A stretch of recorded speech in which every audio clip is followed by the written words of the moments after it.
Nearly 8,000 miles away, Ginger's live from Victoria Falls on the border between Zimbabwe and Zambia. All morning long, we've been showing you live how majestic the falls are. They're one of the 7 natural wonders of the world, but there are also entire communities of people that live on its banks, and our planet changes, well, so does the falls. So it affects both the wildlife and the villages nearby. So let's go back to Ginger, who's having a great time there in Africa. Good morning again, Ginger. Good morning to you, Robin, and good morning, everybody. Robin, I know that you've seen the glory of these waterfalls, but it really was glorious for us to meet the people who survive on this water and see a lot of the animals that use this as an artery to their life.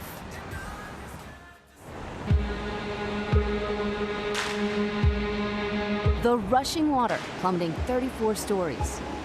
The sound and mist heard and seen for miles. And we're heading to an island right in the middle of it all.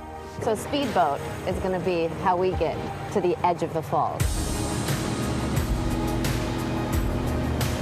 This is the Zambezi River. We are on the Zambia side, and like so many great waterfalls around the globe, the river and the falls separate countries. We're going to go to Livingstone Island where we can see Zimbabwe. Here we go. This is where we get off. This is Livingstone Island. You've done this forever, right? How many have you lost? Zero. Good morning, America. Here we are in Angel's Pool on the edge of Victoria Falls. That's a 354-foot drop. I don't plan to go over.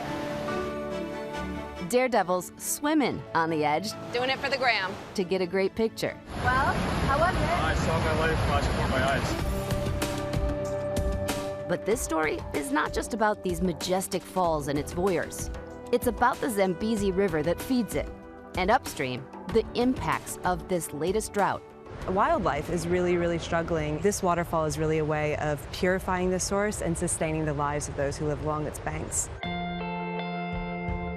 All through our journey, reminders that the land belongs to the animals. And if the animals are feeling it, the people are too. What is this village named?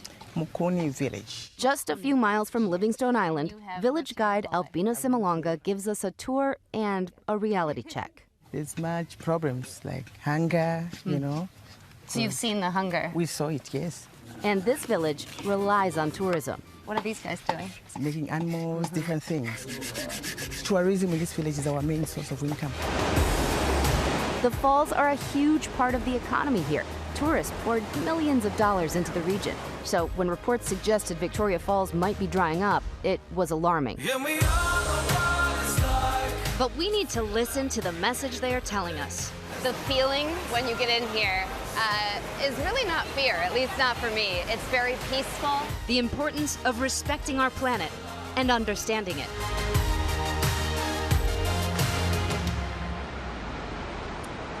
So talented National Geographic photographer with me here, Nicole Savecki. And Nicole, we've been talking, and I know that the U.S. and China being number 1, U.S. number 2 right now, are the biggest carbon emitters. But you told me something interesting about Africa. That's exactly right. Right now, the U.S. and China are the largest emitters.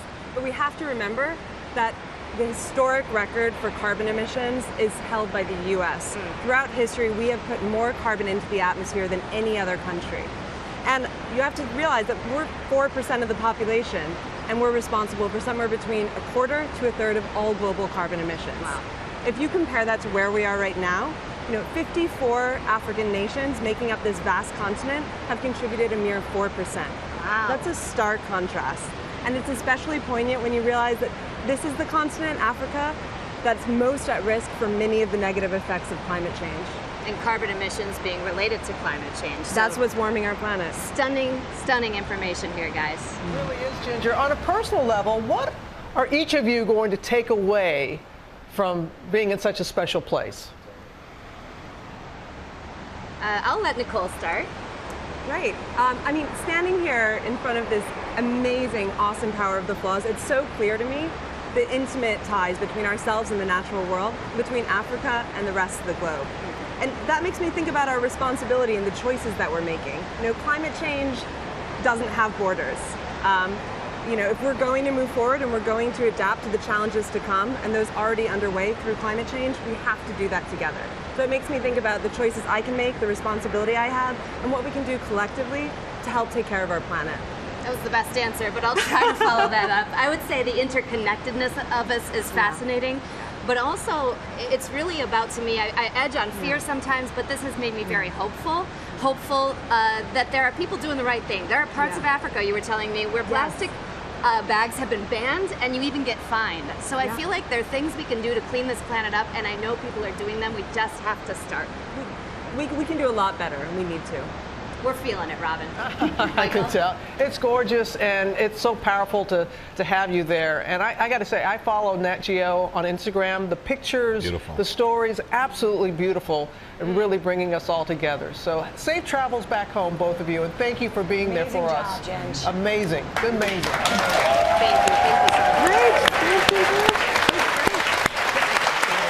And you heard all the talk about climate change and how it's affecting them there, but climate change is also hitting us here at home as well. And tomorrow we're going to tell you what you can do to help. So not talk about it, be about it. That's right. Well, hey there, GMA fans. Robin Roberts here. Thanks for checking out our YouTube channel. Lots of great stuff here. So go on, click the subscribe button right over here to get more of awesome videos and content from GMA every day, anytime. We thank you for watching, and we'll see you in the morning on GMA.